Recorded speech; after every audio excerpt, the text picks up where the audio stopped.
আজি আগমনী ব্লকৰ এই প্ৰেক্ষাগৃহত অৰুণোদয় 3.0 আৰু ৰেচন কাৰ্ডৰ নতুন অন্তৰ্ভুক্তিৰ এই অনুষ্ঠানত উপস্থিত গোলকগঞ্জ সমষ্টিৰ মাননীয় বিধায়ক শোভনাদি চৰকাৰ ডাঙৰীয়া, গোলকগঞ্জ সমষ্টিৰ প্ৰাক্তন বিধায়ক অশ্বিনী ৰায় চৰকাৰ ডাঙৰীয়া, আমাৰ সকলোৰে শ্ৰদ্ধাৰ ৰামৰাজপুৰী সত্ৰৰ পঞ্চায়তৰ মহাপ্ৰভু, গোলকগঞ্জ মিউনিচিপালিটিৰ সভানেত্ৰী ডাঙৰীয়ানী, আগমনী চাৰ্কলৰ চক্ৰ বিষয়া তথা গোলকগঞ্জ চাৰ্কলৰ চক্ৰ বিষয়া আৰু গোলকগঞ্জ সমষ্টিৰ বিভিন্ন গাঁৱৰ পৰা অহা মোৰ পৰম শ্ৰদ্ধাৰ আই মাতৃসকল, আপোনালোকে ইতিমধ্যে মাননীয় মুখ্যমন্ত্ৰী ডাঙৰীয়াৰ যি ভাষণ অৰুণোদয় 3.0 আৰু ৰেচন কাৰ্ডৰ সন্দৰ্ভত ছাৰে যিখিনি কথা ক'লে সেইখিনি আপোনালোকে বহুত ধৈৰ্যৰে শুনিলে আৰু মই ভাবিছোঁ যে এই দুয়োখন আঁচনিৰ যিমানখিনি কথা সেই কথাখিনি আপোনালোকে অলৰেডি বুজি পাইছে, কিন্তু তথাপিতো মই আপোনালোকক এই দুয়োটা আঁচনিৰ বিষয়ে আৰু বেছিকৈ অলপ কথা জনাব বিচাৰিম। আপোনালোকে জানে যে 2020-21 বৰ্ষত সেই সময়ৰ স্বাস্থ্যমন্ত্ৰী তথা বৰ্তমানৰ অসমৰ মাননীয় মুখ্যমন্ত্ৰী ডক্টৰ হিমন্ত বিশ্ব শৰ্মাদেৱৰ নেতৃত্বত অসমত অৰুণোদয় আঁচনিখন আৰম্ভ কৰা হৈছিল। আমাৰ ধুবুৰী জিলাত অৰুণোদয় 1 আৰু অৰুণোদয় 2 সৰ্বমুঠ 1,03,000 আই মাতৃয়ে অৰুণোদয় স্কিমৰ বেনিফিট পাই আছে। যদি আমি 5টা LAC হিচাপত চাওঁ তেতিয়াহ'লে প্ৰত্যেকটো LAC অলমষ্ট 20,000 আই মাতৃয়ে অৰুণোদয় স্কিমৰ বেনিফিট পাই আছে। অৰুণোদয় 3 প্ৰত্যেকটো সমষ্টিতে আৰু 10,000কৈ অৰুণোদয় বেনিফিচিয়াৰী ইনক্লুড কৰা হ'ব। আৰু যিটো আটাইতকৈ তাৎপৰ্যপূৰ্ণ কথা হ'ব যে অৰুণোদয় 1 আৰু অৰুণোদয় 2 যিসকল আই মাতৃয়ে অৰুণোদয় বেনিফিট পাই আছে, অৰুণোদয় 3 মানে জানুৱাৰী 2025 চনৰ পৰা অৰুণোদয় 3 যোগেদি বেনিফিট পাবৰ কাৰণে নৱেম্বৰ মাহৰ পৰা আপোনালোকেও নতুনকৈ অৰুণোদয় যি ফৰ্ম দি সেইটো ফিল আপ কৰিব লাগিব। মানে যিসকল আই মাতৃয়ে এতিয়া অৰুণোদয় 1 আৰু 2 পৰা বেনিফিট পাই আছে তেওঁলোকৰ এই বেনিফিটটো ডিচেম্বৰ মাহলৈকে কণ্টিনিউ হৈ থাকিব আৰু তাৰ পিছতো কণ্টিনিউ হ'ব, কিন্তু অৰুণোদয় 3 কাৰণে তেওঁলোকে নৱেম্বৰ মাহত যি তেওঁলোকক ফৰ্ম দিম সেই ফৰ্মখন আকৌ এবাৰ নতুনকৈ ফিল আপ কৰিব লাগিব। এই কামটো কিয় কৰা হৈছে, যেতিয়া আমি বিভিন্ন সময়ত মই নিজেও যেতিয়া গাঁৱলৈ যাওঁ আই মাতৃসকলৰ লগত কথা পাতোঁ বা আমাৰ ডেভেলপমেণ্ট ব্ৰাঞ্চৰ পৰা বেনিফিচিয়াৰীগৰাকীৰ হয়, সেইটো ফোনত যেতিয়া যিটো ফোন নম্বৰ তেওঁলোকে অৰুণোদয় স্কিমৰ লগত লিংক কৰি ৰাখিছে, আমি দেখোঁ যে সেই ফোন নম্বৰটো তেওঁলোকৰ নহয়। বিভিন্ন সময়ত আমি ফোন কৰিলে কম্পিউটাৰ অপাৰেটৰজনৰ নম্বৰটোহে আমি পাওঁ। চ' এনেকুৱা যিবিলাক ডাটা ৰিলেটেড বিসংগতি আছে সেইবিলাক যাতে আমি সম্পূৰ্ণৰূপে নিৰ্মূল কৰিব পাৰোঁ। আৰু আজিৰে পৰা আৰম্ভ কৰি 15 অক্টোবৰ তাৰিখলৈকে ৰেচন কাৰ্ডৰ কাৰণেও যি ফৰ্ম আপোনালোকে ফিল আপ কৰি দিব লাগে তাৰো আজিৰ পৰাই শুভাৰম্ভণি কৰা হৈছে। আৰু আমাৰ ধুবুৰী জিলাত নতুনকৈ আৰু 74,000 নতুন ৰেচন কাৰ্ড দিয়াৰ ব্যৱস্থা কৰা হ'ব। তাৰ উপৰিও যি 3,600 ৰেচন কাৰ্ড আগতে যি মানুহৰ আধাৰৰ বায়'মেট্ৰিক ব্লক হৈ থকাৰ কাৰণে তেওঁলোকৰ ৰেচন কাৰ্ড কৰ্তন হৈ গৈছিল, তেওঁলোককো সেই ৰেচন কাৰ্ডখিনি আকৌ দিয়াৰ ব্যৱস্থা কৰা হ'ব।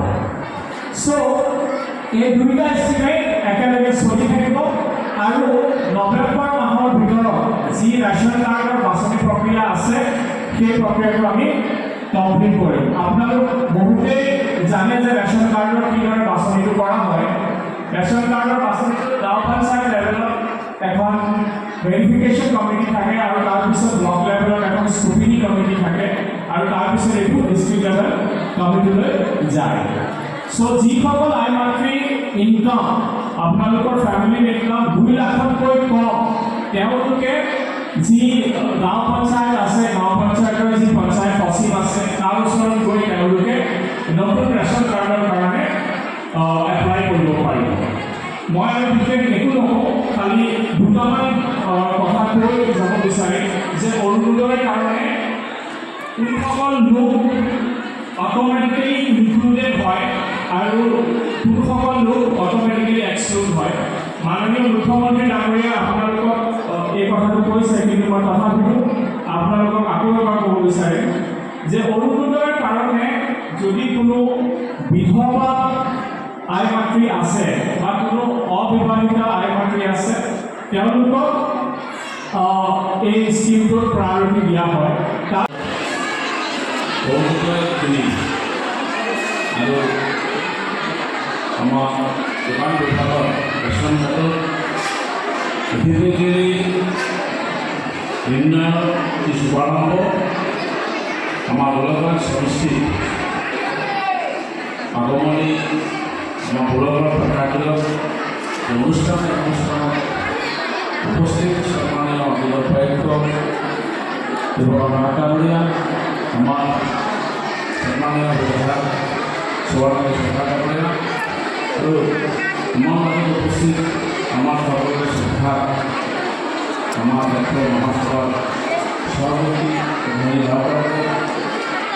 উপস্থিত গোলাঘাট পৌৰসভাৰ আমাৰ চেয়াৰপাৰসন সভাপতি ৰায়গামী আমাৰ সম্মানীয় অতিথিসকল এই অনুষ্ঠান আমাৰ গোলাঘাট আগমনী আমাৰ সাৰ্কেলৰ বিষয়াসকলৰ লগতে যোগান বিভাগৰ বিষয়াসকল মিডিয়াৰ ভাই বন্ধুসকল আৰু আজি ইয়াত উপস্থিত থকা মোৰ পৰৱৰ্তী মাতৃমণ্ডলী সকলোকে সেৱা জনাইছোঁ।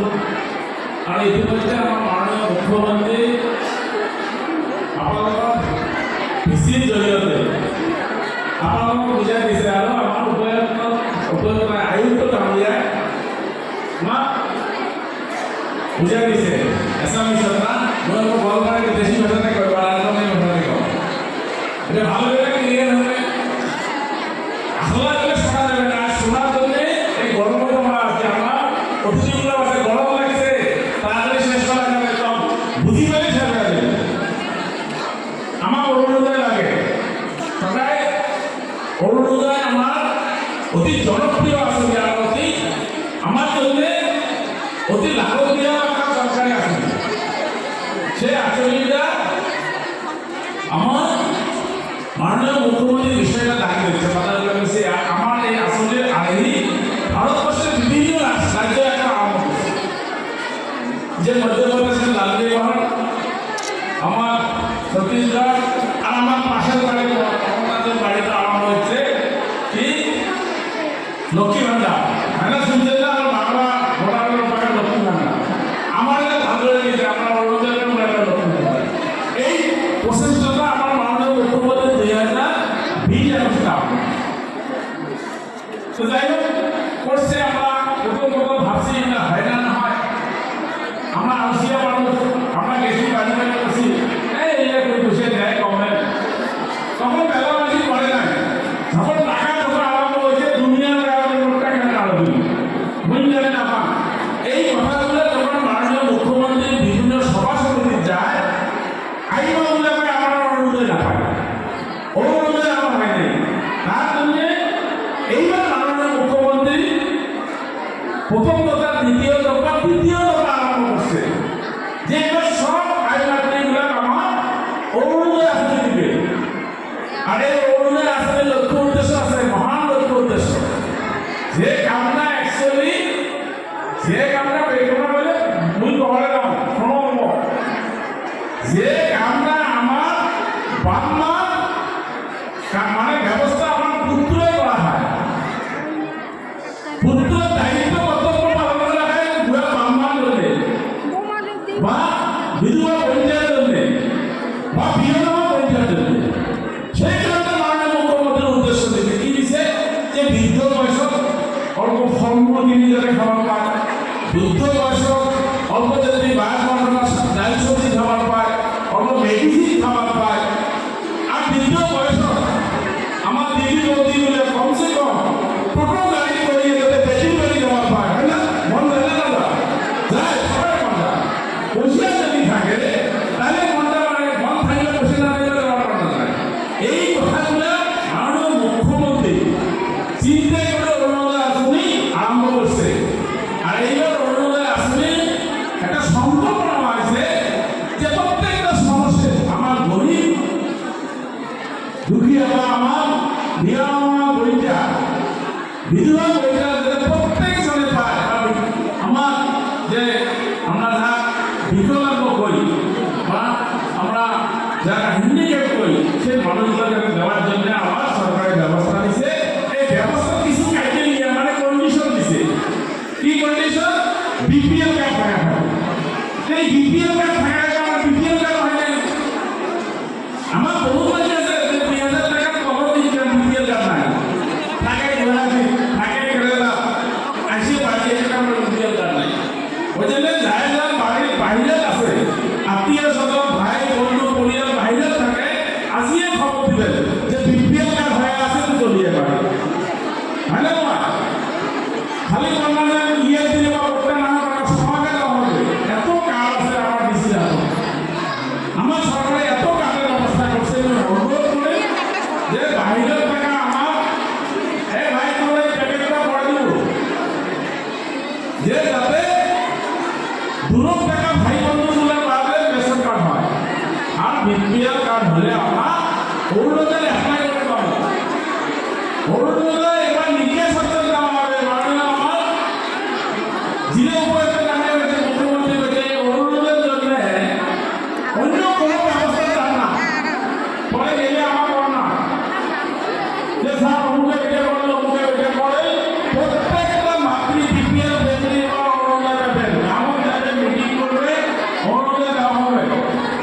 আমার বিশেষভাবে বলবো বেশি কথা নামান মাননীয় মুখ্যমন্ত্রীর যে প্রচেষ্টা যে প্রত্যেকটা মাতৃর হাতে অল্প করে ধন যে আর্থিকভাবে সচ্ছল আর বিশেষ করে এই কামটা মাননীয় মুখ্যমন্ত্রী করার জন্য আমরা আন্তরিকভাবে ধন্যবাদ কৃতজ্ঞতা জ্ঞাপন করি। কারণ মাতৃর হাতে যখন বসে থাকে 2 টাকা 4 টাকা থাকে সেই টাকার ভাগটা কিন্তু এই ব্যবস্থাটা আমার প্রত্যেকের বিপিএল 2000 টাকা 4 লাখ টাকার কথা বলছে মাননীয় মুখ্যমন্ত্রী। প্রায় আমার গ্রামে প্রায় মহিলাই পাবে, প্রায় আমার দিদি বৌদিরা পাবে। তার জন্য টেনশন করেন না। গাঁয়ে গাঁয়ে যা ব্যবস্থা করা হবে, কারণ 20,000 আগে আছে আরো 10,000 দেবে। ওই ভাবুন যে কারণে সম্পূর্ণ হবে এই সম্পূর্ণ ব্যবস্থাটা করার লক্ষ্য উদ্দেশ্য হয় মাতৃর হাতে আর্থিক ভাগ। এই ভাগ কারণ দাদারা আমরা বসে থাকলে বসে যাওয়ার কোনো নয় হয়, তাই না? কিন্তু যখন বাড়ির মা হাতে বসে থাকে এই বসে ভাগ দাদাও পায়, বাড়ির ছোট সবারও পায়, তাই না? এই উদ্দেশ্য পরিবার স্বাবলম্বী করার জন্য যে ব্যবস্থা ওটাকে প্রত্যেক মাতৃর হাতে আর্থিকভাবে অর্থ দান করে সমাজ বা পরিবার ভালো করে চলার জন্য মাননীয় মুখ্যমন্ত্রীর এই প্রচেষ্টা আমরা সবাই ধন্যবাদ জ্ঞাপন করছি। ওই বেশি উপকৃততা আমার দিদি বৌদিকে ধন্যবাদ জ্ঞাপন করা হচ্ছে। এই যে সকালে আসে গর্বত এই মাননীয় মুখ্যমন্ত্রী অরুণোদয় তিন অন্তর্ভুক্ত হওয়ার জন্য যে আগ্রহ এই ব্যবস্থা যাতে সবাই পায় তার জন্য আমার আয়ুক্ত জানিয়ে আমরা যারা ডিসি করি ডিসি জানিয়ে যাতে এটি আসে প্রত্যেকটা আমার আইমা উল্লেখ পায় তো গর্বত আছে গতিকে সবাইকে দেওয়ার ব্যবস্থা যাতে আমার সরকার না করে তার জন্য আমার আয়ুক্ত জানিয়ে আমি বিশেষভাবে লক্ষ্য করে মোট বক্তব্য শেষ করব। সবাই সুস্থ থাকো। ধন্যবাদ। বন্দে মাতরম। ভারত মাতা কি জয়। আজকে এই অনুষ্ঠানটো আমার ভিতরে সফলভাবে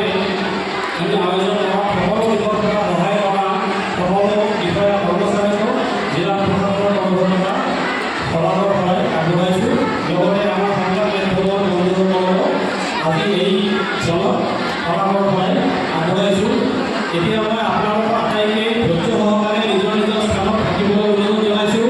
আপোনালোক আটাইকে আজি আমি ইয়াতে বৰষুণৰ 3.4 লিফলেট আটাইকে যোগান ধৰা হ'ব। আপোনালোকে আটাইয়ে নিজৰ নিজৰ স্থানত শান্তিপূৰ্ণভাৱে বহি থাকক। আপোনালোকক আটাইয়ে আমি বহিবলৈ নিজৰ জেগাতেই দি দিম। আপোনালোকে বহি থাকিব, লগতে আপোনালোকে